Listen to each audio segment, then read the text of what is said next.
বৈকুণ্ঠের লক্ষ্মী দেবী নারায়ণের চরণ সেবা করছে।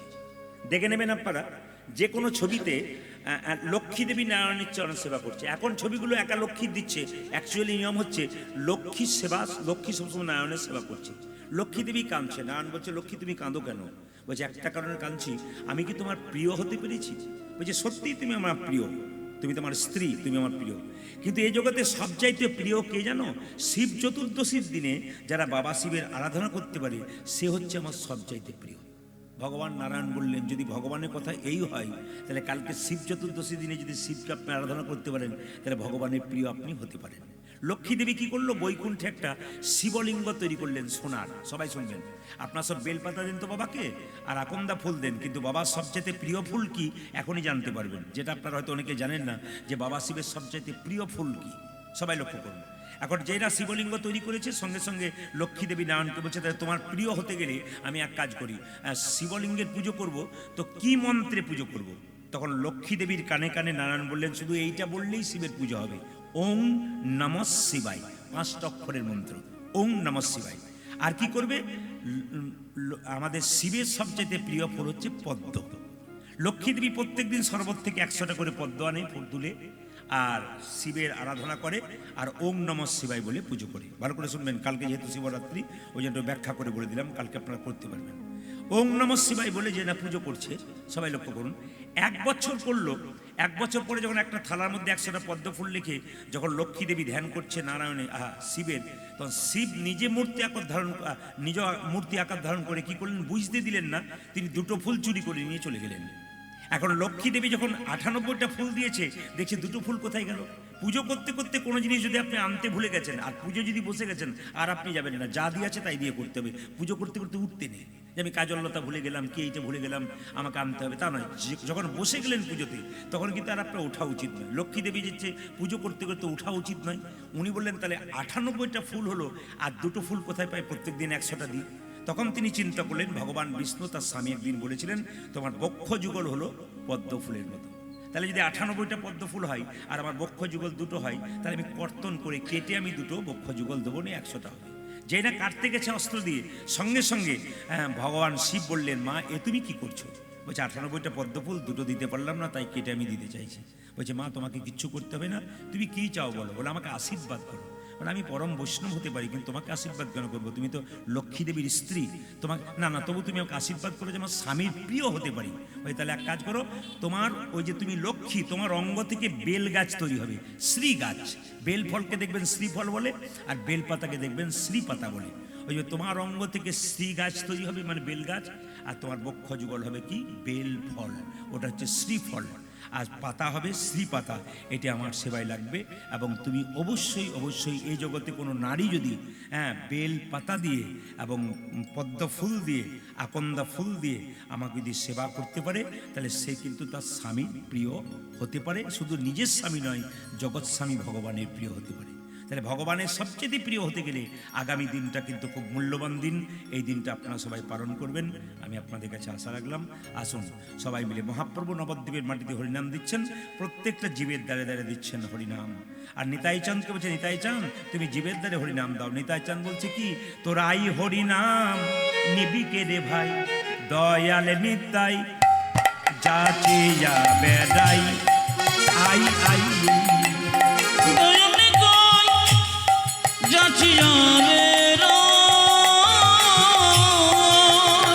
তোরাই হরিনা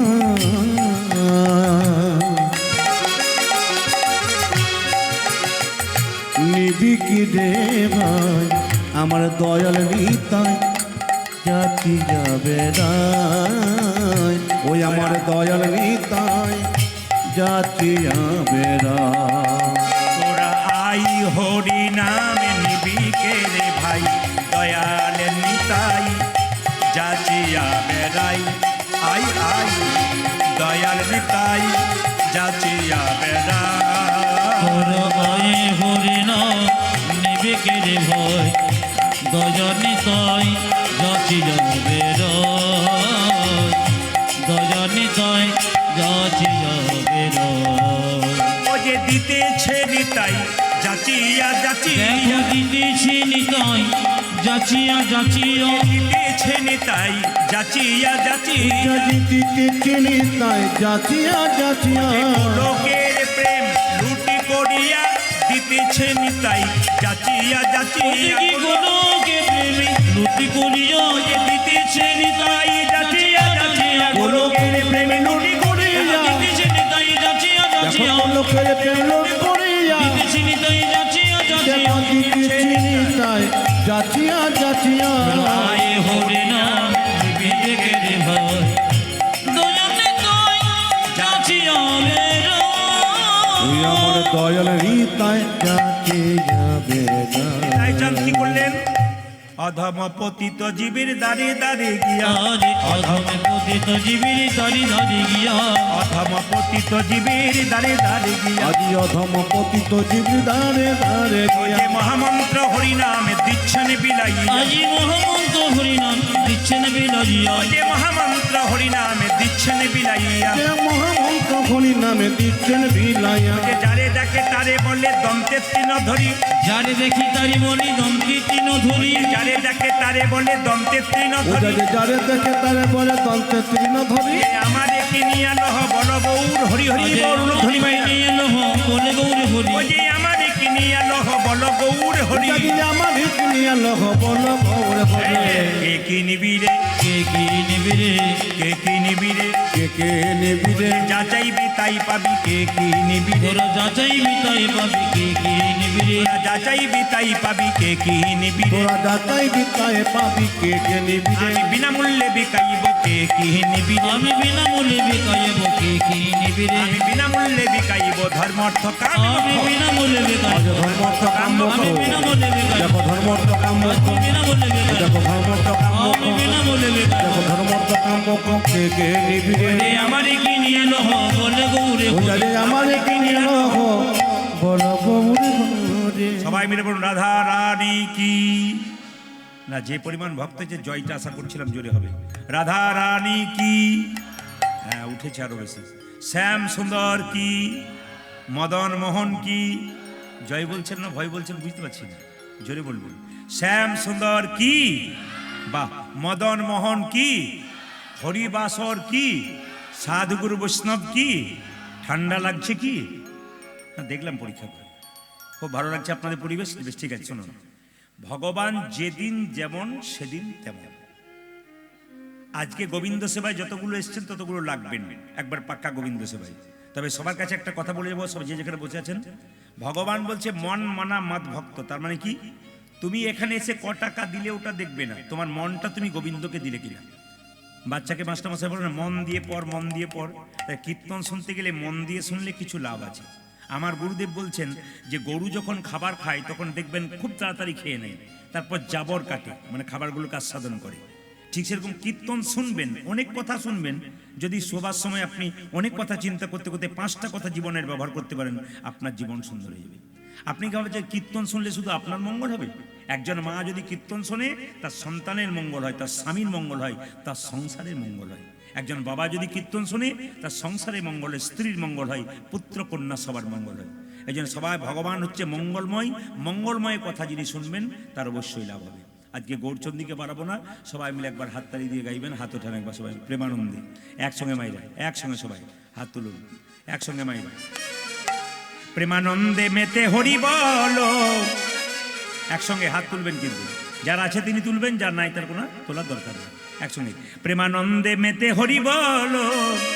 হরি নামের বন্যা যে এলো প্রেমানন্দে মেতে হরি বলো হরি নামে বন্য জেলো প্রেমানন্দে মেতে হরি বলো হরি নামের বন্যা যে এলো প্রেমানন্দে মেতে হরি বলো হরি নামে পূর্ণা যে এলো হাততালি দেবার আগে একটা কথা বলে রাখি সাধুসঙ্গ সর্বশাস্ত্রে কয় লবমাত্র সাধুসঙ্গ সর্বসিদ্ধি হয় আজকে আপনার সাধুসঙ্গ করতে এসছেন যারা কীর্তন শুনতে এসছেন দেখুন সাধু মানে আমি আগেই বললাম সাধু আপনি হতে পারেন আমি হতে পারি একজন টোটো চালক হতে পারে যদি ভেতরটা ঠিক মতো পবিত্র থাকে আপনার বাড়িতে কেউ যদি যায় দুটো মিষ্টি জল দিতে পারেন না পারেন দুটো মিষ্টি কথা অন্তত বললেন রামকৃষ্ণদেব এই কথা বলেছেন আপনাদের সামনে ঠাকুর বলেছেন তোমাদের বাড়িতে কেউ যদি যায় কিছু দিতে না পারো মিষ্টি দিতে না পারো দুটো মিষ্টি কথা অন্তত বলবার চেষ্টা করবে এই যে সবাই লক্ষ্য করুন সাধুসঙ্গ সর্বসিদ্ধি কয় লবমাত্র সাধুসঙ্গ সর্বসিদ্ধি হয় সবাই লক্ষ্য করুন, নারদ মুনি একদিন ভগবানকে জিজ্ঞেস করছে, প্রভু সাধু সঙ্গ করলে কি হয়? ভগবান বলছে, নারদ এখান থেকে 500 হাত দূরে যাও, যাকে প্রথম দেখবে তাকে জিজ্ঞেস করবে সাধু সঙ্গ করলে কি হয়। এখন 500 হাত দূরে গেছে, কাউকে দেখতে পাই নাই, একটা ওই গোবরে পোকা রাস্তাতে ছিল, যেগুলো কেউ কোথাও নেই, তাহলে গোবরে পোকাকে জিজ্ঞেস, গোবরে পোকা সাধু সঙ্গ করলে কি হয়? গোবরে পোকা মারা গেল। নারদ এসে ভগবানকে বলছে, প্রভু এই তোমার সাধু সঙ্গ, এই যাকে জিজ্ঞেস করলাম সে বেটা তো মরে গেল। ভগবান বলছে, নারদ আরেকবার যাও, এখান থেকে 2 কিলোমিটার দূরে যাকে প্রথম দেখবে তাকে জিজ্ঞেস করবে সাধু সঙ্গ করলে কি হয়। এখন 2 কিলোমিটার দূরে গেছে মা, কেউ কোথাও নাই, দেখতে পেলো কি এক গাছের গর্তের মধ্যে একটা পাখির বাচ্চা মুখ বাড়াচ্ছে, দেখলো কেউ নাই, একে পাখির বাচ্চা সাধু সঙ্গ করলে কি হয়? পাখির বাচ্চাটাও মরে গেল। নারদ এসে বলছে, প্রভু আর আমি যাবো না, যাকে জিজ্ঞেস করছি সে বেটা মরে যাচ্ছে। বলছে আরেকবার যাও, এখান থেকে 5 কিলোমিটার দূরে যাকে প্রথম দেখবে তাকে জিজ্ঞেস করবে সাধু সঙ্গ করলে কি হয়। 5 কিলোমিটার দূরে গেছে, কাউকে দেখতে পাইনি, একটা গাভীর বাচ্চা বাছুর ঘাস খাচ্ছে, ওকে জিজ্ঞেস করছে, হারে বাছুর সাধু সঙ্গ করলে কি হয়? বাছুরটা মরে গেল। নারদ এসে বলছে, প্রভু এই আমি নাক মরলাম, কান মরলাম, আমি আর যাবো না, আমি পাপের ভাগী হচ্ছি, যাকে জিজ্ঞেস করছে সে মরছে, মানে আমি পাপের ভাগী হচ্ছি। ভগবান বলছে, নারদ শেষবারের মতো একবার যাও। বলে কেন? এখান থেকে 10 কিলোমিটার দূরে একটা জঙ্গল আছে, ওখানে একটা রাজার 15 বছর পর একটা ছেলে হয়েছে, ওকে জিজ্ঞেস করেছো সাধু সঙ্গ করলে কি হয়। নারদ বলছে, তুমি আমাকে বোকা পেয়েছো, পাখির বাচ্চাটার মা ছিল না, বাচ্চা মরে গেলে মা ছেড়ে দেবে? ও থাকলে মাথায় ঠুকরে ঘা করে দিত। আর গাভীর বাচ্চাটার মা ছিল না, গাভীর শিংটা পেটে ঢুকিয়ে দিত। রাজার 15 বছর পরে ছেলে হয়েছে, এখন তাকে যদি জিজ্ঞেস করি সাধু সঙ্গ করলে কি হয়, আর সে বেটা যদি মরে যায় তা আমি প্রাণ নিয়ে আর ফিরে আসতে পারবো? ভগবান তখন বলছে, নারদ তোমার একটা কথা মনে নাই, রাখে হরিত, জোরে বলবো, আপনার বল রাখে হরিত আর মারে হরিত। নারদ বলছে, তোমার কথা তো আমার খুব একটা বিশ্বাস নেই, কোথা থেকে কি হবে বলা মুশকিল। বলছে, না না একবার যাও না তুমি। মায়েরা সবাই লক্ষ্য করুন, নারদ কিন্তু পাটা কাঁপতে কাঁপতে কাঁপতে কাঁপতে যাচ্ছে কোথায়? রাজার বাড়ি। রাজা দেখে বলল, মুনিবর কি ভাগ্য ভালো আপনি এসেছেন। না না আমি আপনাকে জিজ্ঞেস করছি, আপনার নাকি একটা ছেলে হয়েছে। বলছে 15 বছর পর একটা ছেলে হয়েছে, আপনার ছেলেকে একটি প্রশ্ন করতাম।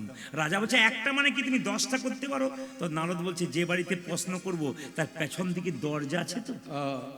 কিছু বুঝলেন? যে বাড়িতে প্রশ্ন করবো তার পেছন দিকে দরজা আছে? রাজা বলছে, একটা নয় 3টি আছে। নারদ ভাবছে তাহলে বাঁচার উপায়ও আছে। এখন ছেলেটা শুয়ে আছে, আর নারদমণি দরজা থেকে বলছে, খোকা সাধু সঙ্গ করলে কি? যেই না পাটা পিছিয়েছে অমনি ছেলে বলল, দাঁড়াও। নারদ চমকে গেল, বেটা ভূত হয়ে বলছে না মরে গেল, কি ব্যাপার বুঝতে পারছি না। ছেলে বলল, শোনো নারদমণি, সাধু সঙ্গ করলে কি হয়? প্রথমে ছিলাম গোবরে পোকা, তোমার মতো সাধু সঙ্গ করে আমি হলাম পাখির বাচ্চা। মানে গোবরে পোকা ছিল নিচ, পাখির বাচ্চা মানে উঁচুতে হলো আর কি। এবার বলছে, তোমার মতো সাধু সঙ্গ করে পাখির বাচ্চা থেকে হলাম আমি গাভীর বাচ্চা, মানে একটু উঁচু দিকে গেলাম। মানে সাধু সঙ্গ করলে যত হরিনাম শুনবেন উঁচু দিকে যাবেন, আধ্যাত্মিক চেতনা বাড়বে, গোবিন্দের কৃপা বাড়বে।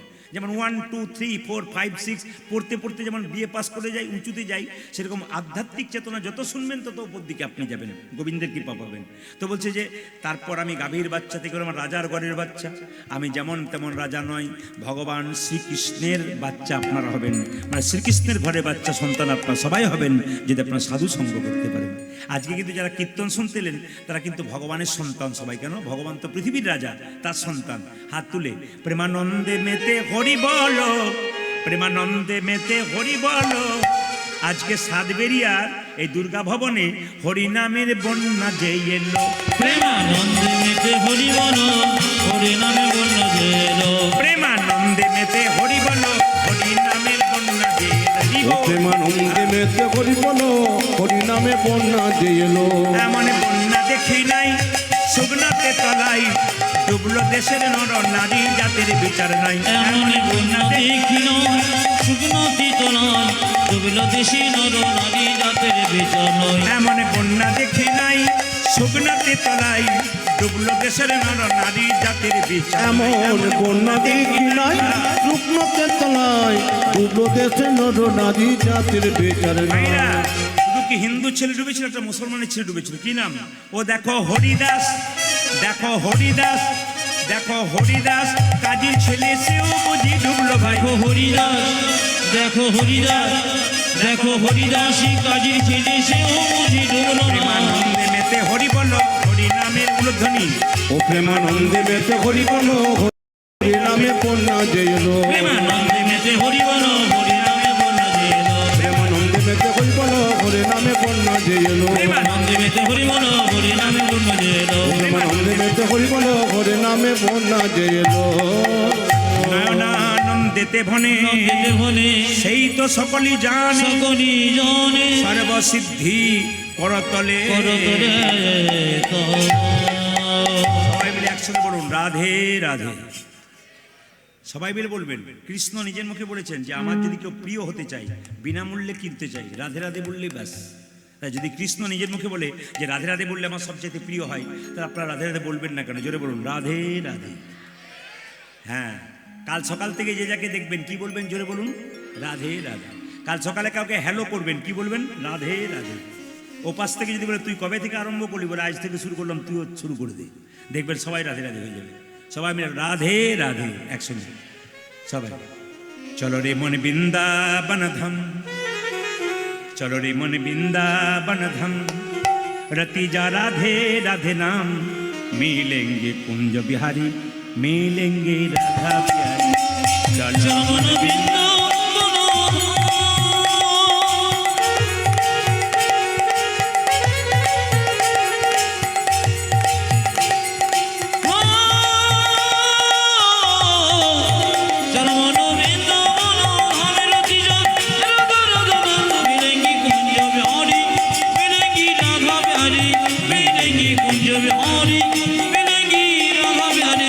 চলো মন বৃন্দাবন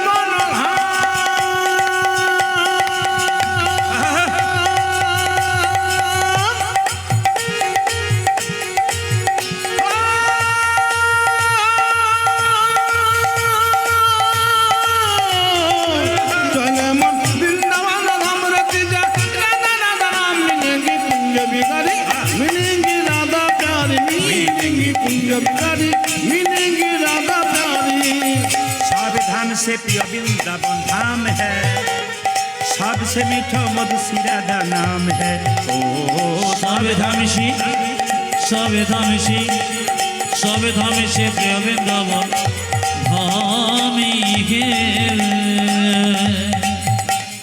সবে সে মিঠো মধুর সে রাধা নামে গে सावधान से प्रिय वृंदावन धाम है, सबसे मीठो मधु श्री राधा नाम है। ओ सब धामों से वो देखो सब धामों से वो देखो सब धाम से प्रिय वृंदावन धाम है। सबसे मीठू मधु श्री राधा नाम के तेरी पूर्ण होगी कामरति जा राधा राधा नाम, तेरी पूर्ण होगी कामरति जा राधा राधा नाम, तेरी पूर्ण होगी कामरति जा राधा राधा नाम। वो तेरी पूर्ण है कि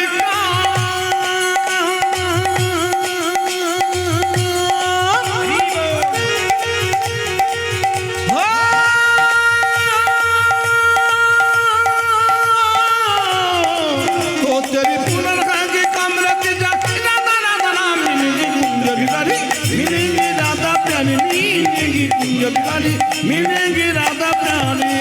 पाथ होने से जमुना में नहाएंगे, परिक्रमा करके जीवन सफल बनाएंगे। ओ प्रार्थनिशी जमुना में नहाएंगे, परिक्रमा करके जीवन सफल बनाएंगे।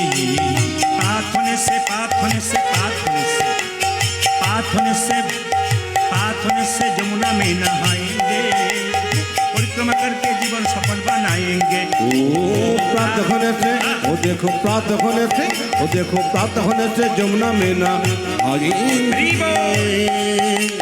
परिक्रमा करके जीवन सफल बनाएंगे। तेरी पूर्ण होगी कामरति जा राधा राधा नाम, तेरी पूर्ण होगी कामरति जा राधा राधा नाम, तेरी पूर्ण होगी कामरति जा राधा राधा नाम। वो तेरी पूर्ण है कि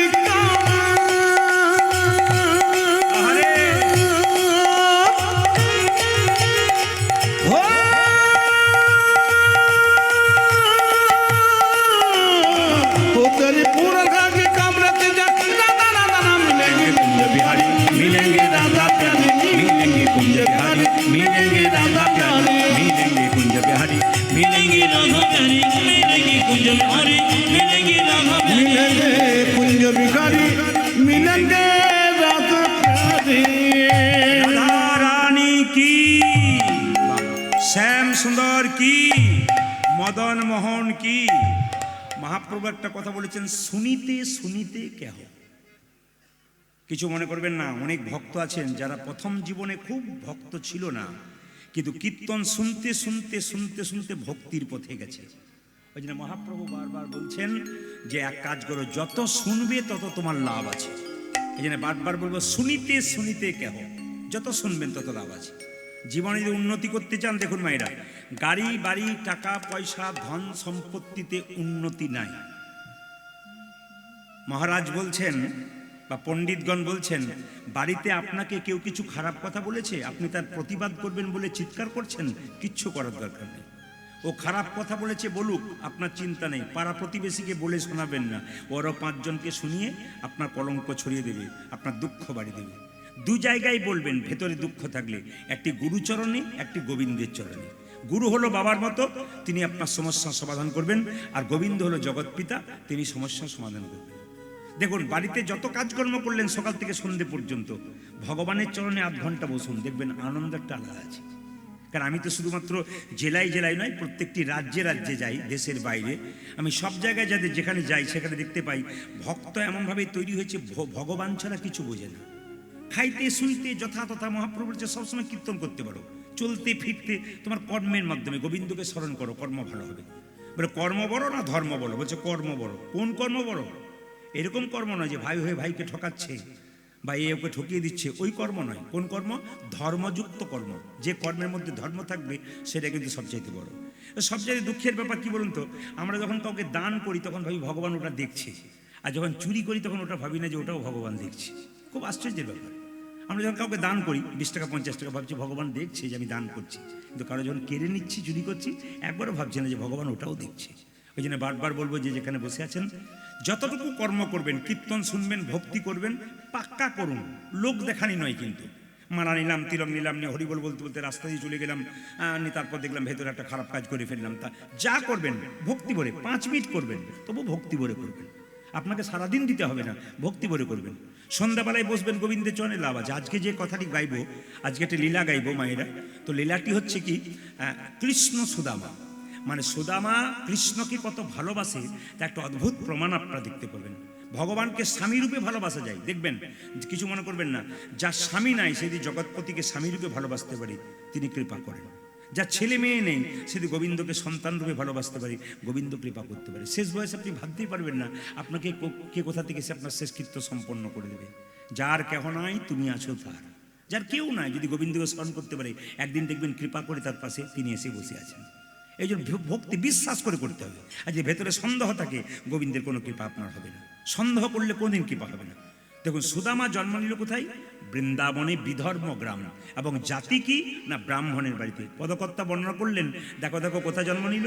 ও গো বৃন্দাবন গ্রাম, আহা বৃন্দাবন ধাম, বিধর্ম গ্রাম, ব্রাহ্মণ মটুকের ঘরে গো বৃন্দাবন ধাম, আমার বিধর্ম গ্রাম, ব্রাহ্মণ মটুকের ঘরে গো বৃন্দাবন ধাম।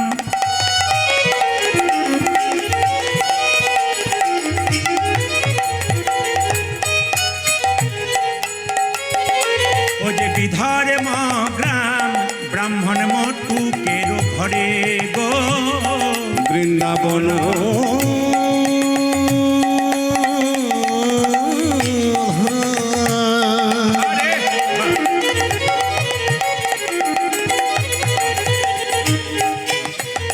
আমার বেধর্ম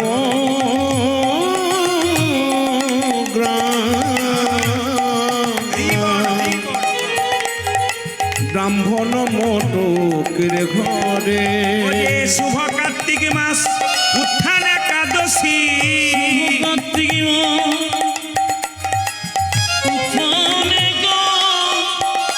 দোষী,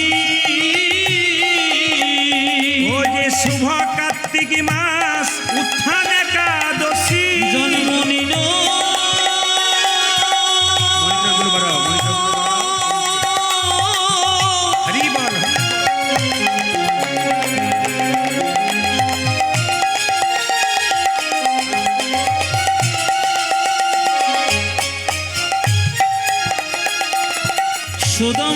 একাদশী জন্ম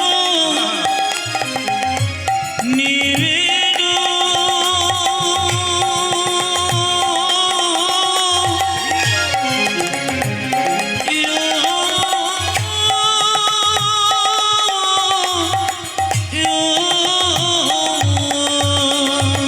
শুভ কার্তিক মাস উত্তর একাদশী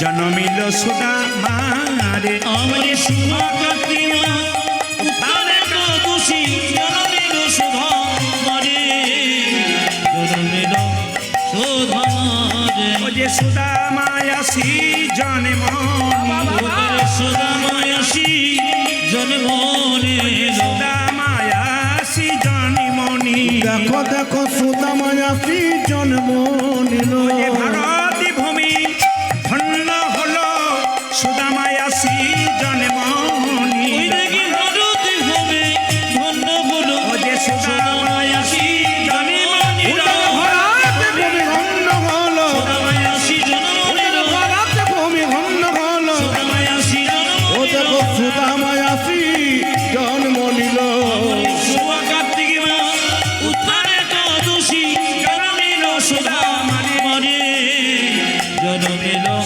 সুধা মারে আচ্ছা বাবা কিছু মনে করবেন না, মহাপুরুষ যারা পৃথিবীতে এসছে অনেক উচ্চ শিক্ষিত কিন্তু ধর্মকে সঙ্গে করে আছে। বিখ্যাত বিজ্ঞানী আইনস্টাইন সারা জীবন নিরামিষ খেয়েছে।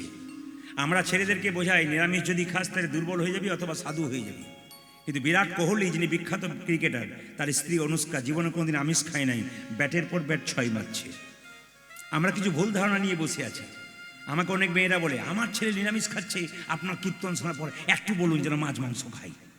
বললাম আপনার ভাগ্য ভালো যে কৃষ্ণ ভক্ত সন্তান জন্ম দেয় তার গর্ভটার নাম রত্নগর্ভা। টাকার ওপরে যে মহাপুরুষের ছবি থাকে তার নাম কি জোরে বলুন? ঈশ্বরচন্দ্র বিদ্যাসাগর নাকি? না না আপনি বললেন, কিন্তু আমি যখন বললাম ঈশ্বরচন্দ্র বিদ্যাসাগর মায়ের বলছে হ্যাঁ ঈশ্বরচন্দ্র বিদ্যাসাগর। টাকাটা খুলে দেখেছেন কি কার ছবি থাকে? আচ্ছা টাকার ওপরে যে ছবিটা থাকে দেখবেন সে হচ্ছে মহাত্মা গান্ধী। তাকে শুধু দেখলেন চিনলেন না তিনি কি করে গেলেন। মহাত্মা গান্ধী সকালবেলায় স্নান করার পর প্রত্যেকদিন গীতা পড়তেন।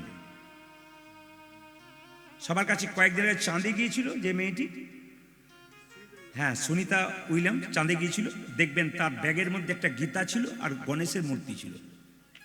এত বড় মানুষ যে চাঁদে গিয়েছিল একটু চিন্তা ভাবনা করতে হবে, কত বড় বিজ্ঞানী তিনি, কত কত তার শিক্ষা দীক্ষা উন্নত, কিন্তু গণেশকেও ছাড়ে নাই আর গীতাকেও ছাড়ে নাই। সবচেয়ে লজ্জার ব্যাপার সামান্য একটা চাকরি বাকরি আমরা পেয়ে গেলে ভগবানকে ভুলতে বসি, বলে ভগবান কি? ভগবান বলে কিচ্ছু নেই। ভগবানের কি আছে? আমি খাটি, আমি কর্ম করি, আমি খাই, ভগবান আমাকে দেয় না। এটা আমাদের বলা অভ্যাস। দেখুন আপনারা যদি প্রেমানন্দ মহারাজ বৃন্দাবনে দেখেন ফেসবুকে, তাহলে দেখতে পাবেন অনুষ্কা এবং বিরাট কোহলি সেদিন দেখতে পাচ্ছিলাম তার কাছ থেকে তুলসীর মালা পড়লেন এবং প্রণাম করলেন। যার নাকি দেশে দেশে বাড়ি আছে, কয়েক হাজার কোটি টাকার মালিক, সেই মানুষ দুটি প্রেমানন্দ মহারাজের চরণে বসে গোবিন্দের নাম করছে। চিনতে পেরে গেল যে সমাজে কিছুই নাই, আছে থাক, কিন্তু গোবিন্দ ছাড়া কোনো পথ নাই। আমার এলাকায় একজন ডাক্তারবাবু আছে, প্রত্যেকদিন 200 রোগী দেখে, মাত্র 35 বছর বয়স ডাক্তারবাবু। ধুতি পাঞ্জাবি এবং পাজামা পরে আসে, এবং তার সামনে যেখানে উনি চিকিৎসা করেন সেটা গীতার মানে সে ওই যে ঘোড়ার সঙ্গে যে মানে মানে অর্জুন যে রথের উপর বসে আছে আর কৃষ্ণ চালাচ্ছে ওটা দেখাচ্ছে। তো সবসময় তিনি আধ্যাত্মিক চেতনার মধ্যে থাকেন, খুব উচ্চমানের ডাক্তার, প্রচুর রোগী দেখেন। তিনি বলেন গোবিন্দ কৃপা করে আমাকে এত সুযোগ দিয়েছেন, এটা সব তো গোবিন্দের কৃপা। উনি বলেন সকালবেলায় স্নান করার পর গীতা পড়ে আসি, সন্ধ্যাবেলায় যখন আমি রুগী দেখি বাড়ি যাই তখন পবিত্র হয়ে আবার আমি একবার একটু গীতা পড়ি। মহাত্মা গান্ধী সকালবেলায় গীতা পড়তেন ঘুম থেকে উঠে, এবং গীতাকে বলতেন যে তুমি আমার মা আর আমার মা আমাকে জন্ম দিয়েছে, ওই একটা মা, তো দুটো মা। শুধু তাই নয়, গীতা পড়তে পড়তে তিনি বলতেন হে প্রভু আমাকে সম্পদ দিও না, আমাকে বিপদ দাও। এত বড় পণ্ডিত মহাত্মা গান্ধী বলছেন আমাকে সম্পদ দিও না, বিপদ দাও। কেন? বিপদ দিলে তোমাকে মনে রাখবো, আর সম্পদ দিলে তোমাকে ভুলে যাবো। দেখবেন কেউ হঠাৎ করে যদি গাড়ি বাড়ি টাকা পয়সা পেয়ে যায় ও ভগবানকে ভুলে যায়, কিন্তু দেখবেন তিনি বলছেন আমাকে সম্পদ দিবেন, আমাকে বিপদ দাও। এলাহাবাদ কোর্টের ব্যারিস্টার ছিলেন তিনি। আর আশ্চর্যের ব্যাপার, এত মহাপুরুষ গুলি খেয়ে মরেছে, কেউ কিন্তু কোনোদিন ভগবানের নাম করতে করতে মরে নাই। কিন্তু একমাত্র মহাত্মা গান্ধী যখন নাথুরাম গডসে পরপর দুটো গুলি দিয়েছিল, তখন গুলি খাবার সময় চিৎকার করে বলেছে হা রাম বলে কেঁদেছিল। এই হচ্ছে মহাত্মা গান্ধী। শিখতে হবে, জানতে হবে ওনারা কি করে গেলেন আর আমরা কি করলাম। খালি খেলাম, কর্ম করলাম আর ঘুমালাম, এটাই কি আমাদের জীবন? ও তো পশুতেও করে, কর্ম করে, খায় দায় ঘুমায়, এটা কি আমাদের কর্ম? গোবিন্দের সেবা করতে হবে, গোবিন্দের নাম করতে হবে।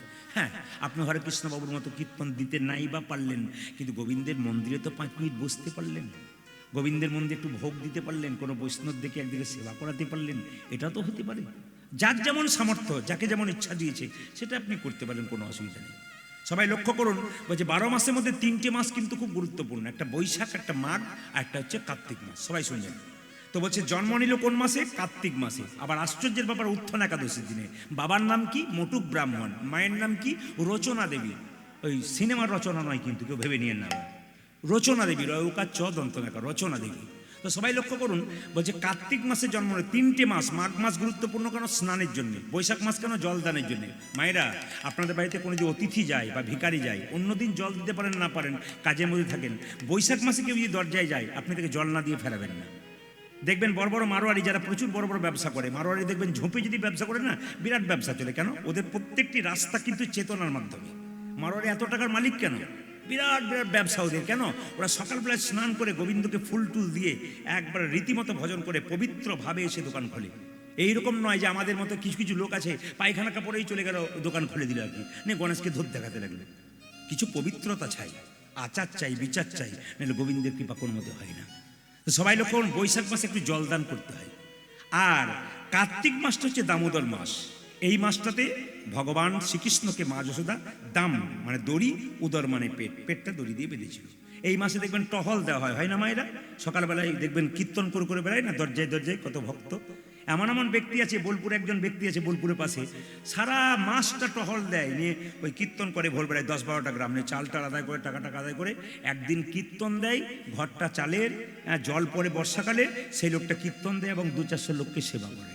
তাহলে দেখুন, পূর্বজন্মের স্বীকৃতি যাদের ভালো, তারা এই কাজটা করে। টাকা থাকলেও হয় না, না থাকলেও হয় না, মনের দরকার আছে কিন্তু, মনটা কিন্তু। আবার দেখবেন কিছু কিছু লোক দেখবেন বৃন্দাবনে যায়, কার্তিক মাসে দেখবেন প্রচুর লোক আসে বৃন্দাবনে, ভক্ত আসে তো, কম্বল টাকা পয়সা দেয়। আর কিছু কিছু লোক বলে, প্রদীপবাবু আমরা সারা বছর বৃন্দাবন যাই না, কার্তিক মাসে যাই। বলে কেন? কম্বল টাকা পয়সা আনতে পারি না, দিয়ে আবার চলে যাই। বলে আমরা রাধারানীকে দেখা করো না? বলছে আমি রাধারানী কি জন্য দেখা করবো, আমি তো কম্বলের জন্য যাই। এই জন্য কম্বলের জন্য যারা যাবে তাদের তার কৃপা হবে না বাবা। এই জন্য বারবার বললাম, শুভ কার্তিক মাস উত্থান একাদশী। দেখবেন 12 মাসে 24টা একাদশী আছে, তার মধ্যে একটা একাদশী খুব গুরুত্বপূর্ণ, সেটা হচ্ছে উত্থান একাদশী। ওই সময় কিন্তু একাদশী সব ধরে, সেই দিন তার জন্ম হলো। বলছে এই যে সুদামা, ইনি কে ছিলেন পূর্বজন্মে? তেতার ভরতে সে জন্ম নিল, তেতার ভরতে সে জন্ম নিল। ইনি সুদামা, যিনি সুদামা তিনি কে? তেতার ভরতে সে জন্ম নিল, ত্রেতায় ভরতে এসে জন্ম নিল। তারপরেতে সুদামা হলো ভরতে এসে জন্ম নিল। তারপরেতে সুদামা হলো তেতার ভরতে সে, তাই গৌর হরি বল। আজ তারপরেতে সুদামা হলো, ভরতে সে জন্ম আজ নিল, তারপরেতে সুদামা হলো, ভরতে সে জন্ম নিল। ত্রেতায় ভরতে এসে জন্ম নিল। শুভ কার্তিক মাস উত্থান একাদশী, জন্ম নিল সুধা মারে, জন্ম নিল সুধা মারে। জোরে জোরে বলুন, রাধা রানী কি। সামনের জন যারা আছেন তাদের খুব দুঃখ, কেন বলুন তো? ফার্স্ট বেঞ্চে যে ছেলেরা বসে তাদেরকে একটু হাতটা তুলতে হয়, পেছনের বেঞ্চে যারা বসে তাদের না তুললেও হয়। না না, আপনার সবাই তুলবেন, গোবিন্দ সবাইকে দেখতে পাচ্ছে। জোরে বলুন, রাধা রানী কি। হ্যাঁ, শ্যাম সুন্দর কি, মদন মোহন কি, হরিবাসর কি। আচ্ছা, জয়টা কেন বারবার? প্রদীপবাবু বারবার জয় কেন বলেন? জয়ের একটা অর্থ আছে। মহাপ্রভু বলছেন যে এই জীব দিয়ে আমরা মাঝে মাঝে কাউকে খারাপ কথা বলি, এই জীবে খারাপ খারাপ খাবার পাই। যদি হরিবাসর এসে মাঝে মাঝে জয় দিই না, মাঝে মাঝে পবিত্র হয় জীবটা। যেমন জল যদি নোংরা হয় তাকে ব্লিচিং পাউডার দিলে তার নোংরা দূর হয়, সেরকম যদি হরিনাম নামক ব্লিচিং পাউডার বা জয় যদি দেওয়া যায় আমাদের জিহ্বার দোষ অনেকটা কেটে যায়। এই জন্য মাঝে মাঝে জয় দিতে হয়। জোরে বলুন, রাধা রানী কি, শ্যাম সুন্দর কি, মদন মোহন কি, হরিবাসর কি। এবার একটু জানতে হবে, তেতার ভরত এসে সুদামা হলো। একটু যারা বসে আছেন খুব সহজ করে বুঝিয়ে দেবো। রামচন্দ্র তেতা যুগে কত বছর জন্য বনবাসে গেল? জোরে বলুন, মায়েরা বলবেন, বাবারা নয়। কত বছর গেল? 14 বছর। আচ্ছা, মনে প্রশ্ন হয় না যে 14 বছর কেন গেল, 12 বছর কেন গেল না? দেখুন, কেউ যদি ঘর থেকে বেরিয়ে চলে যায়, আপনার ছেলে চলুন 10 বছর বয়সে সাধু সেজে পালিয়ে গেল, আর তার সন্ধান পাওয়া যাচ্ছে না, কোথাও পালিয়ে গেছে অনেক দূরে, খুঁজেই পাচ্ছেন না, 12 বছর পেরিয়ে গেল, আপনি সন্ধানে পেলেন না, তাহলে বুঝবেন যদি মনে করেন তার সাধ্য কাজ করে দেবো, করে দিতে পারেন। কারণ 12 বছর মানে একটা যুগ। যদি আপনার বাড়ি থেকে কেউ পালিয়ে যায়, আপনি খুঁজেই পাচ্ছেন না সন্ধান, তাহলে বুঝে নেন উনি মারা গেছেন। তাহলে 12 বছর মানে এক যুগ, ওনার সাধ্য কাজ সাধ্য অনুযায়ী করতে পারেন, শাস্ত্র অনুযায়ী। যদি 14 বছর হয়, কই ভাবলো, তাহলে 12 বছর তো পেরোবে, রামের আর কোনো চিহ্ন থাকবে না, আমার ভরত কিন্তু সিংহাসন লাভ করবে। একটু বলে দিই, রাম একদিন রাজা দশরথ যুদ্ধ করতে গিয়ে এই আঙুলটাতে একটু ঘা হয়েছিল। তো কবিরাজ চিকিৎসা করতে করতে বললো, শোনো তোমার ঘাটা ভালো হবে, একটা কাজ আছে। বলে কি? টোটকা ওষুধের কথা বলবো। কি টোটকা? সবাই শুনবেন। তোমার 3 জন স্ত্রী আছে, কৌশল্যা, কৈকেয়ী এবং সুমিত্রা। এই 3 জন স্ত্রীর মধ্যে কেউ একজন যদি মুখের মধ্যে আঙুলটা ঢুকিয়ে লালা দিয়ে পরিষ্কার করতে পারে, তোমার এই আঙুলটা, তোমার আঙুলটা ভালো হয়ে যেতে পারে। সঙ্গে সঙ্গে দশরথ বলল, ও চিন্তা নেই, আমার 3 জনের মধ্যে 2 জন তো খুব ভালোবাসে, কৈকেয়ী সুমিত্রার কৌশল্যা। কৈকেয়ী একটু দূরে দূরে থাকে, কিন্তু 2 জন কিন্তু ভালোবাসে। কিছু মনে করবেন না মায়েরা, যাকে সংসারে খুব বেশি বিশ্বাস করবেন সে শেষে দেখবেন প্রথম বেইমানি করবে। দেখে নেবেন আপনারা মিলিয়ে আমার কথাটা। যাকে খুব বিশ্বাস করছেন এ আমাকে শেষ বয়সে দেখবে, এর মতো আপনার কেউ হয় না। আর যাকে দেখবেন ত্যাগ করছেন, দূরে দূরে সরাচ্ছেন, শেষ জীবনে দেখবেন সেই কিন্তু আপনার কাছে আসছে। আর যাকে খুব ভালোবাসছেন ও প্রথম বেইমানি আপনাকে করছে।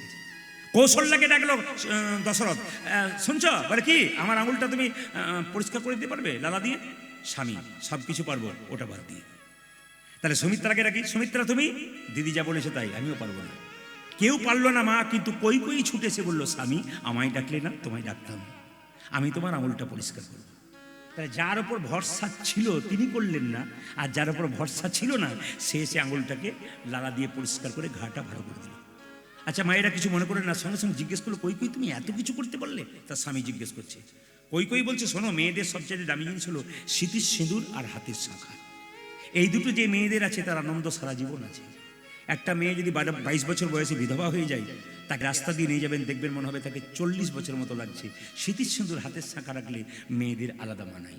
আপনার যে দুর্গা পূজার সময় সিঁদুর খেলা খেলেন না, সিঁদুর খেলার জিনিস নয়, সিঁদুর ভালোবাসার জিনিস, সিঁদুর শ্রদ্ধার জিনিস। আমরা অনেক বাড়িতে বাসা পাই, অনেক মেয়েরা সিঁদুর নেই, সিঁদুর নিতে নিতে আঁচলটা রাখে কেন? একটুখানি সিঁদুর মাটিতে পড়তে দেয় না। সিঁদুর খেলা করতে গিয়ে যে সিঁদুর মাটিতে পড়ে যায়, শাস্ত্র বলছে স্বামীর আয়ু ক্ষয় হয়, অমঙ্গল হয়। ওই যে সিঁদুর ফেলার জিনিস নয়, খেলার জিনিস নয়, সিঁদুর শ্রদ্ধার জিনিস। এক চিমটি সিঁদুরের কি দাম? আপনার পাশের বাড়িতে একটা মেয়ে যদি বিধবা হয়ে যায়, একমাত্র ও বুঝতে পারছে এক চিমটি সিঁদুরের কি দাম।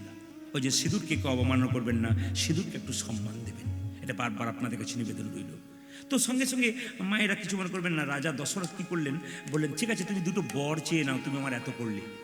আরে তোমার জন্য করবো তার জন্য বরের কি রয়েছে? আর স্বামীর জন্য করবো, তার সেবা করবো, তার চাওয়ার কি রয়েছে? তুমি তো আমার সব কিছু, কি চাইবো তোমার কাছে? স্বামী বললো তুমি সময় মতো চেয়ে নো। কৈকেয়ী বলে চিন্তা নেই, সময় মতো আমি চেয়ে নেবো যদি আমার দরকার হয়। সবাই লক্ষ্য করুন, যে যেখানে বসে আছেন একবার মন দিয়ে শুনবেন মায়েরা। একদিন রাজা দশরথ, এইদিকে একদিন রাজা দশরথ আয়না নিয়ে দেখছে সিংহাসনে বসে তার রাজমুকুটটা বাঁ দিকে হেলে গেছে। ও মায়েরা, রাজমুকুটটা বাঁ দিকে হেলে গেছে আর এখানকার চুলটা পেকেছে। কিছু মনে করবেন না বাবারা, যার এখানকার চুলটা পাকতে শুরু করেছে তার কিন্তু টিকিট কনফার্ম হতে শুরু করেছে। তবে এখনকার যুগের কথা বলি না, আগেকার যুগের কথা বলি। এখন তো বাচ্চা থেকে বুড়ো সবার চুল পাকছে। আগেকার কথা বললাম দশরথ আমলে। কি এখানকার চুলটা পাকছে মানে টিকিট কিন্তু কনফার্ম, মানে তোমাকে এবার অবসর নিতে হবে চাকরি থেকে, সংসার চাকরি থেকে। আর রাজমুকুটটা হেলছে মানে বুঝতে পেরেছে আর তোমার মাথায় থাকবে না দশরথ, এবার রামের মাথায় দাও, মানাচ্ছে না। বাবা যারা কীর্তন শুনতে এসছেন, বয়স্ক ভদ্রলোক আছেন যারা, তাদের কাছে একটা নিবেদন রইল, সংসারের মালিক কিন্তু জগতের মালিক কৃষ্ণ, সংসারের মালিক কিন্তু আপনি। কারণ সংসারে ছেলেদেরকে জিজ্ঞেস করবে সরকার থেকে, সংসারের মালিককে? আমার বাবা। আচ্ছা আপনি সংসারের রাজা সেজে বসে আছেন, আপনি বাবা, আপনার রাজমুকুটটা হেলে গেছে কখন বুঝবেন?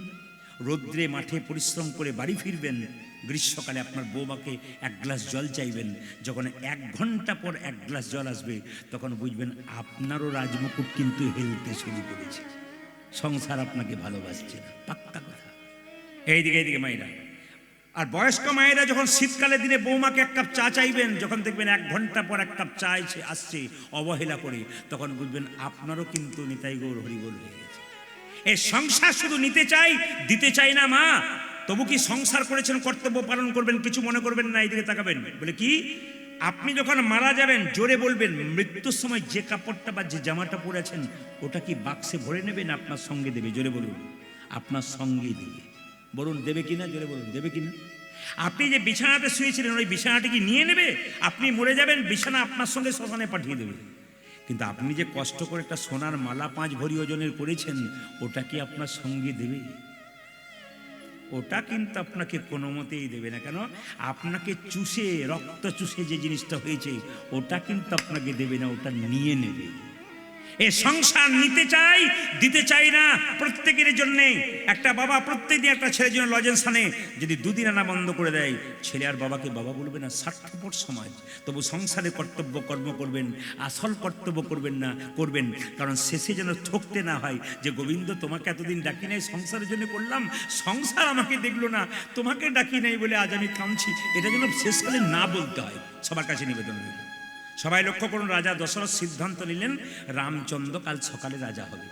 কই ফুলের মালা গাচ্ছে, আমার রাম রাজা হবে, রাম রাজা হবে। একটি মেয়ে কানের সামনে 20 মন্ত্র দিচ্ছে। এ কই মালাটা কার জন্য গাচ্ছিস? বলে রামের জন্য। রাম রাজা হলো তো তোর কি গেল? বলে কেন? কৌশল্যা রাজমাতা হবে, তুই তো ভিখারিনী হবি। বলে আমি ভিখারিনী হবো? বলে হ্যাঁ, এক কাজ কর, তুই যখন দশরথের সেবা করেছিলি 2টো বর পাওনা ছিল, চেয়ে নে সুযোগ। বলে কি? একবারে রামচন্দ্রের 14 বছরের বনবাস, একবারে পুত্র ভরতের সিংহাসন লাভ। তাহলে কি করে চাইবো? কালকে সকালে রাম রাজা হবে, সবাই আনন্দ করবে, তুই বিছানাতে শুয়ে মুখ লুকিয়ে কাঁদবি, তোকে খুঁজে পাবে না, তোকে এসে জিজ্ঞেস করবে, তুই চেয়ে নিবি। আচ্ছা বলুন তো, এখানে যারা কীর্তন শুনতে এসছেন, যে মেয়েটি কইর কানে 20 মন্ত্র ঢাললো, ওই মেয়েটার নাম কি? হ্যাঁ, দাদা বলেছেন মন্ত্র, আপনার কি বলছেন? ঠিক না? মন্ত্রা। এমনভাবে মাথা নাচ্ছেন যে আপনার পাড়ার লোক বোধ হয়। হ্যাঁ, মন্ত্রা তো পাড়ার লোক। এখন কীর্তন শুনতে শুনতে কেউ যদি আপনার কানের সামনে ফুসফুস করে, বুঝবেন মন্ত্রার পার্টি আপনার সামনে বসে আছে। পাক্কা কথা। আপনি সংসার ভালো চালাচ্ছেন, দিব্যি সংসারের নাম হচ্ছে আপনার কানে 20 মন্ত্র, পাড়াতে কিছু মন্ত্র আছে, ওদের নেবেন না। একজন বিষ খেলে যদি হসপিটালে ভর্তি হয়, তবে তার বাঁচলেও বাঁচতে পারে, কিন্তু কানে যদি বিষ নেন তাহলে গোটা সংসারটা নষ্ট হয়ে যাবে। বিষ নেবেন না মা, অমৃত নিন। সংসার আপনার ভেঙে গেলে কেউ জুড়েও দেবে না, আর আনন্দে চললে আপনার পেছনে বলবার লোকের অভাব হবে না। তাই বারবার বলবো, সংসার আপনা নিজে চালাবেন, কারো কথা শুনবেন না। সবাই লক্ষ্য করুন, কইকে এসে দেখছে, কই তুমি কাঁদছো কেন? দশরথ বলছে, স্বামী আমার 2টো বর পাওনা ছিল, আজকে রাম রাজা হবে, চেয়ে নেবো। কি? একবারে রামচন্দ্রের 14 বছরের বনবাস, একবারে পুত্র ভরতের সিংহাসন। সঙ্গে সঙ্গে দশরথ রাজা বললো, শোনো, তুমি যা করেছো, তুমি অন্তত আমার রামকে বনবাসে পাঠিয়ে দিও না। রাম আমার হৃদয় না, তুমি, আমি যা চাইলাম তাই দিতে হবে, তুমি তোমাকে শর্ত করেছিলে। রামচন্দ্র ছুটে এলেন, সবাই তাকান, একবারে মলিন বেশে। এখন রাজসাজে এসেছিল রাজা হবে বলে, কিছুক্ষণ পরে মলিন বেশে এসছে। এইটি হচ্ছে রাম, মর্যাদা পুরুষোত্তম রামের কাছে শিক্ষা আছে। কি বলুন তো, এখনই রাজা হবে বলে রাজবেশ পড়েছিল, কোনো আনন্দ নেই। রাজা হবে বলে আনন্দ নেই। আবার দেখুন, এখন বনে যেতে হবে, তার জন্য কোনো দুঃখ নেই। ইনি রাম, রামের কাছ থেকে বহু কিছু শিক্ষা আছে। রাজা হলো তা তো কোনো, আমরা রাজা হলে কি করবো, আনন্দের সীমা থাকে না, আর দুঃখ পেলে চোখের জলে বন্ধ হয় না। কিন্তু দেখুন, রাজা হয়েছে, আনন্দ নেই। আবার তিনি যাবেন বনে, দুঃখ নেই, সব সময় সমান থাকেছেন। রামচন্দ্র শিক্ষা দিচ্ছেন। রামচন্দ্রকে কৌশল্য 1 বাটি দুধ দিল। রাম, তুই বনবাসে 14 বছর থাকবি, দুধ দিতে পাবো না, 1 বাটি দুধ খা। কই ছুটে এসে দুধের বাটিটাকে কে নিয়ে বললো, দুধ দিবি? রামচন্দ্র বলল, মা তুমি সব ভালো করেছিলে, এই জায়গায় গন্ডগোল করলে, আমার মুখ থেকে দুধের বাটি কেড়ে নিলে। একদিন বুঝতে পারবে, আমি তোমার গর্ভে যখন জন্ম নেব, তোমার স্তনদুগ্ধ পান করবো না, সেই দিন বুঝবে মা হওয়ার কত জ্বালা। যদি মা সন্তানকে জন্ম দিয়ে তার স্তনদুগ্ধ পান করাতে না পারে, তাহলে মায়ের যে কি কষ্ট সেটা তুমি অনুভব করতে পারবে। দাঁড়াও, সময় আসবে। রামচন্দ্র বনবাসে গেল, কিন্তু মায়েরা কই ছেলে আমাদের ভরত, তিনি ছিলেন মামার বাড়িতে, ছুটে এসে বললো, মা তুমি রামচন্দ্র দাদাকে বনে পাঠিয়েছো, তোমাকে আমি বন্দি করে রাখলাম, 14 বছর তোমাকে মা বলে রাখবো না। ভরত তার মাকে একটা বাড়িতে বন্দি করে দরজা বন্ধ করে রাখলেন 14 বছর। খাবার সময় খাবে, ব্যাস বন্ধ করে রাখলাম। 14 বছর রামচন্দ্র যখন বনবাসে গেছেন তখন ভরত গিয়ে বলল, দাদা তুমি থাকতে আমি হব রাজা? না, কোনো মতেই হব না। আমি যে ভাই, তুমি যে দাদা, তুমি যে ভগবান, আমি এখনকার যুগের মতো ভাই নয় কিন্তু। দেখুন কি সুন্দর বলছে, তুমি থাকতে আমি রাজা হব, তুমি যে দাদা। প্রত্যেকটি সংসারে দাদা ভাইকে বলবো এরকম সম্পর্ক তৈরি করুন, রামের সংসার হয়ে যাবে। আনন্দে সম্মান দিতে শিখুন, বড়কে ছোট সম্মান দিন, দেখবেন আনন্দের সীমা থাকবে না সংসারে। আর যদি নিজেকে মনে করেন আমিই বড়, ছোট হয়ে, তাহলে আপনি ভুল করছেন। বড়কে সম্মান দিতে হবে। সবাই তাকান, যেই না বলেছে তোমাকে যেতে হবে, বলে ভাই আমি যাব না, তুই এক কাজ কর, আমার খড়ম যুগল নিয়ে গিয়ে তুই সিংহাসনে রাখ, আর তুই নিচে কুশাসনে বসে থাক। ভরত 14 বছর ধরে কুশাসনে বসে আছে, আর রামচন্দ্রের খড়ম যুগল কোথায় রেখেছে মা? একবারে সিংহাসনের ওপর রেখেছে। 14 বছর যখন পূর্ণ হয়ে গেল, রামচন্দ্র বনবাস থেকে আসছে, বিমাতা কই কই মনে মনে ভাবছে তুই আমাকে বন্দি করেছিস ভরত। রাম যখন 14 বছর পর বনবাস থেকে আসবে, এক হাতে নবনীর ভাণ্ড, এক হাতে বিষের ভাণ্ডে নেবো। যদি আমায় মা বলে ডাকে, নবনীর ভাণ্ড তার মুখে দেবো, আর যদি মা বলে না ডাকে, বিষের ভাণ্ড মুখে দিয়ে তার প্রাণ তলে, তার চরণতলে প্রাণ বিসর্জন করব। তবু ভাববো ভগবানের চরণে আমার মৃত্যু হয়েছে।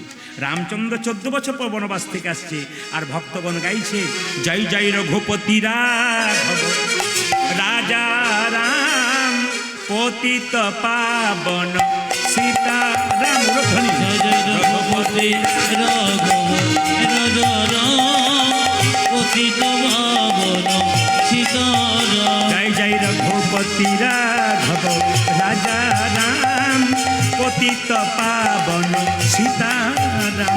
জয় জয় রঘুপতি রাঘব রাজা রাম, পতিত পাবন সীতারাম। ईश्वरी अल्लाह तेरे नाम सबको सुमति दे भगवान। ঈশ্বরে আল্লাহ তেরো নাম, সবই কুসুমতি দে ভগবান। ईश्वरी अल्लाह तेरो नाम सबको सुमति दे भगवान। आदि ईश्वर अल्लाह तेरो नाम, सभी को सुमति दे भगवान। जय जय रघुपति राघव राजा राम, पतित पावन सीताराम। জয় জয় রঘুপতি রাঘব রাজা রাম, পতিত পাবন সীতারাম। जय जय रघुपति राघव राजा राम, पतित पावन सीताराम। যখন রামচন্দ্র বনবাস থেকে আসছে, সবাই গানটা গাইছে। একজন বিমাতা কই কই এক হাতে নবনীর ভাণ্ড, বিষের ভাণ্ড নিয়ে কেঁদে কেঁদে বলছে, একবার আমায় মা বলে ডাক, আমার নারী জনম ধন্য হবে রাম। একবার আমায় মা বলে ডাক, নারী জন ধন্য ও হয়। যে একবার আমায় মা বলে ডাক, নারী জনম ধন্য হবে। ও যাকে একেবারে জামাই মা বলে ডাক, নারী জনম ধন্য হবে। মামা বলে ডাক রে একবার।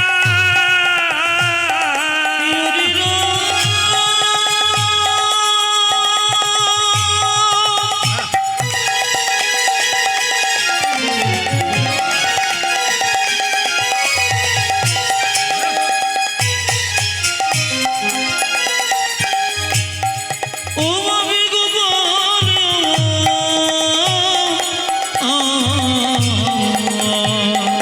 মামা বলে ডাকি রে একবার, নারী জনমে ধন্য হবে। বলে একবার আমায় মা বলে ডাক, নারী জনম ধন্য হবে ও রাম। যাকে একবার একেবারে জামাই মা বলে ডাক, নারী জনম ধন্য হবে। ও মায়েরা, বিমাতা কাই কই কই এক হাতে নবনীর ভাণ্ড, বিষের ভাণ্ড নিয়ে কি বলছে, একবার আমায় মা বলে ডাক। তাকান, যেই না বলেছে মা বলে ডাক, রামচন্দ্র জড়ি ধরে বলছে, মা তুমি কেমন আছো? আর বিমাতা কই কই নবনীর ভাণ্ডটা মুখে দিয়ে বলছে, রাম তুই কথা দে। বলে কি, তুই আমার গর্ভে জন্ম নিয়ে আমার স্তন দুগ্ধ পান করে তুই আমায় মা বলে ডাকবি? রামচন্দ্র বলল, মা এ যুগে তো নয়, আগামী দা পরে কংসের কারাগারে জন্ম নেব, আমার নাম হবে কৃষ্ণ, তুমি হবে দৈবকী। তবে কথা দিলাম, তোমার স্তন দুগ্ধ পান করবো না। কেন? তুমি আমার মুখ থেকে দুধের বাটি কেড়ে নিয়েছো। তবে শুনে রাখো, যে দুধটা মাটিতে পড়বে, দেখবেন মেয়েদের বাচ্চা টাচ্চা হলে সেই বাচ্চা মরে যায়, বা বাচ্চাকে কেউ যদি নিয়ে চলে যায়, মায়ের দুগ্ধ দেখবেন আপনি মাটিতে পড়ে।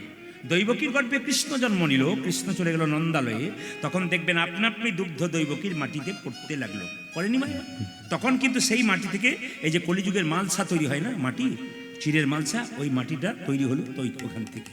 তো রামচন্দ্র বললো এই যুগে তো হবে না, আগামী দাপরে কংসের কারাগারে আমি হব কৃষ্ণ, তুমি হবে দৈবকী, তোমার গর্ভে জন্ম নেব, তোমার স্তনদুগ্ধ পান করবো না, তবে তোমার মনোবাসনা পূর্ণ করবো, যদি নদিয়ায় আমি হব গৌর হরি, তুমি হবে শচী মাতা।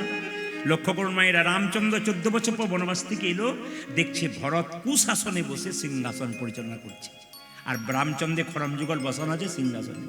সঙ্গে সঙ্গে ভরতকে জড়িয়ে ধরে রামচন্দ্র বলল, ওরে ভরত, এই যুগে তুই আমার ভাই হলি, ভাই হয়ে তুই দাদার জন্যই এত করলি, আমি তোকে আশীর্বাদ করলাম, পরের জন্মে যখন দাপরে আমি কৃষ্ণ হব, তখন তুই আমার ভাই হবি না, তুই আমার বন্ধু রূপে জন্ম নিবি, তুই বন্ধু রূপে জনম নেবি, বন্ধু রূপে জন্ম নিবি, তুই আমায় বন্ধু রূপে জন্ম নিবি, দাপরেতে সুদামা হবি, বন্ধু রূপে জন্ম নিবি, ওরে ভরতের দাপরেতে সুদামা হবি, তুই বন্ধু রূপে জন্ম নিবি, ওই যে দাপনেতে সুদামা হবে, বন্ধু রূপে জন্ম ওই যে নেবি, দাপনেতে সুদামা হবে, বন্ধু রূপে জন্ম নেবি, তুই আমায় বন্ধু রূপে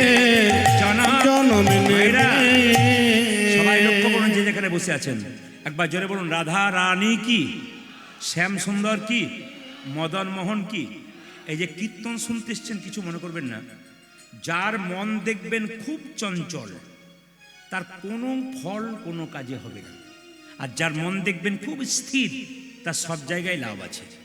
দেখবেন দুর্যোধন 100 ভাইয়ের দাদা, উনি খুব চঞ্চল, উনি গোবিন্দ হারালেন।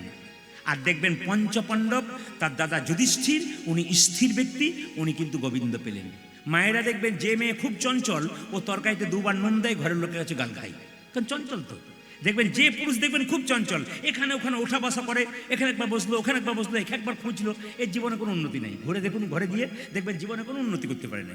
আর যে পুরুষ দেখবেন স্থির, এমন এমন জায়গা আছে, আপনাদের কামারপুকুর একটা জায়গার নাম করব না, আমি বহুদিন আগে গান করতে এসেছিলাম, একজন ব্যক্তি, তিনি একজন মিস্ত্রি, মোটরসাইকেল মিস্ত্রি, তিনি ছুটে এসে আসরে বসছিলেন, 10 জন এরকম পেছনে দাঁড়িয়েছে, আসুন আসুন, আমি তো ভাবলাম তাহলে কোনো অপরাধ করে এসেছে বোঝাই। কীর্তন শেষে বললো, আমি এখন চললাম আপনাকে প্রণাম করে। বলে কেন? কীর্তন শুরু হলে আমার মাথা ঠিক থাকে না, আমি গোবিন্দের নাম শুনতে ভালোবাসি, আমার হাতের কর্ম খুব ভালো, তাই ওরা দাঁড়িয়ে আছে, রাত 12টা হলো আমি ওদের সব কিছু গাড়ি ছেড়ে দেবো, কিন্তু কীর্তন চলাকালীন আমি কোনো কাজ করবো না, কারণ গোবিন্দের নাম ছাড়া আমি কিছু বুঝি না। অ্যাপেলো চেন্নাই চিকিৎসার জন্য গিয়েছিলাম, সবাই শুনবেন ভালো করে। তো যে ডাক্তারকে আমি চিকিৎসা করাচ্ছিলাম, তিনি হচ্ছেন জোসেফ টাচিল, তিনি হচ্ছেন 100টা একটার মধ্যে 1 নম্বর ইউরোলজি, আমেরিকা ফেরত ডাক্তার। তাকে দেখতে পেলাম টেবিলে যীশুখ্রিস্টের ছবি রয়েছে, মূর্তি রয়েছে, আর যীশুখ্রিস্টের মূর্তির সামনে ফুলের মালা দিয়ে তিনি চিকিৎসা করছেন, প্রেসক্রিপশন দিচ্ছেন।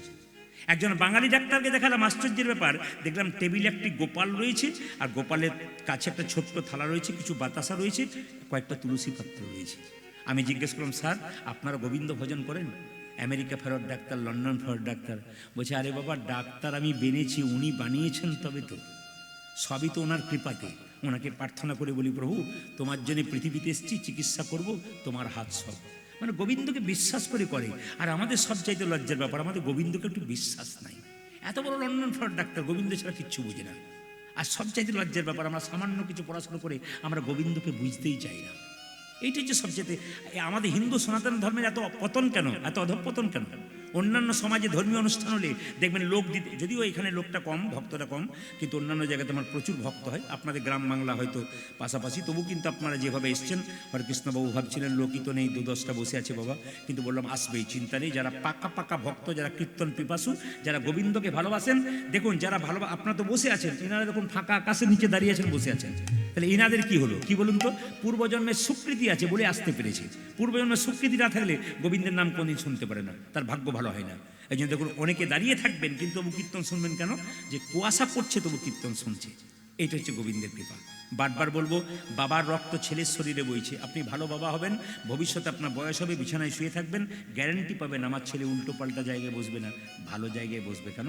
আপনার রক্ত আপনার ছেলের শরীরে বইছে। আর আপনি যদি উল্টো পাল্টা জায়গায় বসেন, হরিনাম না শোনেন, হরিনামের নিন্দা করে বেড়ান, আপনার ছেলেও সেরকম তৈরি হবে। নিম গাছে তো নিম পাতায় তৈরি হবে, আম গাছে আম পাতা তৈরি হবে। আপনি যেমন বাবা হবেন, যেমন মা হবেন, আপনার বাচ্চা কিন্তু সেরকম হবে। এটা খুব মাথায় রাখতে হবে। বাচ্চা ছোটো থেকে মায়ের চলা বলা সব কিছু দেখে। এই জন্য বারবার বলবো, চলা বলা যেন সবার ভালো হয় এবং ভক্তি যেন ভালো থাকে। দেখবেন মা ভালো হলে সন্তান ভালো হবে, বাবা ভালো হলে সন্তান হবে। রামকৃষ্ণ দেব বলেছেন, আগেকার যুগে দেখবেন একটা মায়ের 3টে 4টে বাচ্চা হতো, এখন তার হয় না। হাম দো আর হামারা এক, নাকি? এখন তো কি বলে, হাম দো আর হামারা এক, মানে আমি আমার স্ত্রী আর আমার একটা ছেলে, কিংবা 2টো ছেলে বা একটা ছেলে একটা মেয়ে, হাম দো হামারা এক। এখন লক্ষ্য করুন, আগেকার যদি 3-4টে বাচ্চা হতো, মা কি করতো, কাজ করবে বলে ছেলেগুলো জ্বালাবে, একটা ছেলে উঠোনে, একটা উঠোনের বাইরে, একটা বাড়ির ভেতরে। মা কি করতো, কাউকে লজেন্স দিত, কাউকে বিস্কুট দিত, কাউকে খেলনা দিত, এই নিয়ে ভুলিয়ে রাখতো। শেষে ওর মধ্যে যে ছেলেটা একবার মা বলে কাঁদতো, মা কিন্তু তাকে এসে করে নিত। আমাদের ভগবান কাউকে গাড়ি দিয়ে ভুলেছে, কাউকে বাড়ি দিয়ে ভুলেছে, কাউকে টাকা দিয়ে ভুলেছে, কাউকে সুন্দর স্ত্রী দিয়ে ভুলেছে, কিন্তু এর মধ্যে থেকে যে একবার হা কৃষ্ণ প্রাণ গোবিন্দ বলে ডাকতে পারবে, ভগবান তাকেই কিন্তু আগে এসে কোলে তুলে নেবে। ভগবান পরীক্ষা করছেন, তোমাকে যে এত দিলাম, তুমি আমাকে দিলে কি? দিয়ে ধন দেখে মন, কেড়ে নিতে কতক্ষণ। ওই জন্য বারবার বলবো, বাবা ভগবান পরীক্ষা করে করে দেখে, দিয়ে দেখে তোমাকে এত দিলাম, তুমি আমাকে কি দিলে। তাই সবার কাছে নিবেদন রইল, ভগবান শ্রীকৃষ্ণ সুদামার সঙ্গে ছোটবেলায় খেলা করছে, একটা নতুন খেলা। খেলা কিভাবে খেলছে? কানাই খেলিছে বিনোদ খেলা গো, কানাই খেলিছে বিনোদ খেলা। কানাই খেলিছে বিনোদ খেলা গো, কানাই খেলিছে বিনোদ খেলা। ও কানাই খেলিছি বিনোদ খেলা রে, কানাই খেলিছি বিনোদ খেলা। গায়ে রাঙা মাটি কোটি তটে ধটি, গায়ে রাঙামাটি কোটি তটে ঘটি, গায়ে রাঙা মাটি।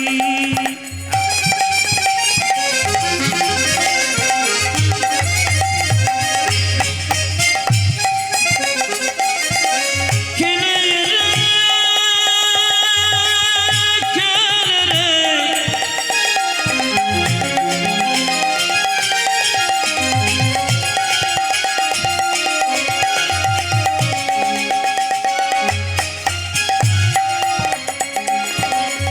ভাই কানা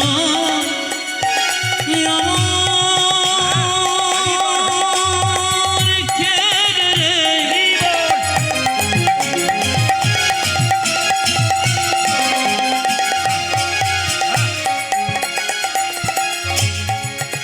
শাখা দিয়ে এলো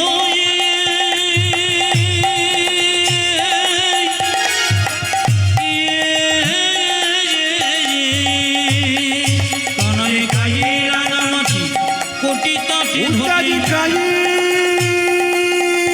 রাঙা মাটি কোটি ধটে তোটি। গায়ে রাঙা মাটি কোটি তটে ধটি, গায়ে রাঙা আজ গায়ে রাঙা মাটি কোটি ধটে তোটি। কিবায় অপরূপ শোভা গো, কিবায় অপরূপ শোভা। কানাই গায়ে রাঙামাটি কোটি তটে ধটি, কিবায় অপরূপে শোভাগ, কিবায় অপরূপে ও শোভা। কানাই খেলিছে বিনোদ খেলা রে, কানাই খেলিছে বিনোদ খেলা। কানাই খেলিছে বিনোদ খেলা, কানাই খেলিছে বিনোদ খেলা। খেলবো মোরা নতুন খেলা, আমরা খেলব মোরা নতুন খেলা, খেলবো মোরা নতুন খেলা। উইমর খেলিব মোরা নতুন খেলা। খেলা খেলবি, কি খেলা খেলবি? কাঁধে করা আর কাঁধে চড়া, খেলবো মোরা নতুন ওই খেলা। দেখি কাঁধি করা কাঁধি চড়া, খেলব মোরা তাই উইমর কাঁধে কোনায় কাঁধে চড়া, খেলব মোরা নতুন খেলা, কাঁধে কোনায় কাঁধে চড়া। খেলব মোরা নতুন খেলা। খেলব মোরা নতুন খেলা। কানাই খেলিছে বিনোদ খেলা গো, খেলিছে বিনোদ খেলা। কানাই খেলিছি বিনোদ খেলা গো, কানাই খেলিছি বিনোদ খেলা। রাধা রানী কি, শ্যাম সুন্দর কি, মদন মোহন কি।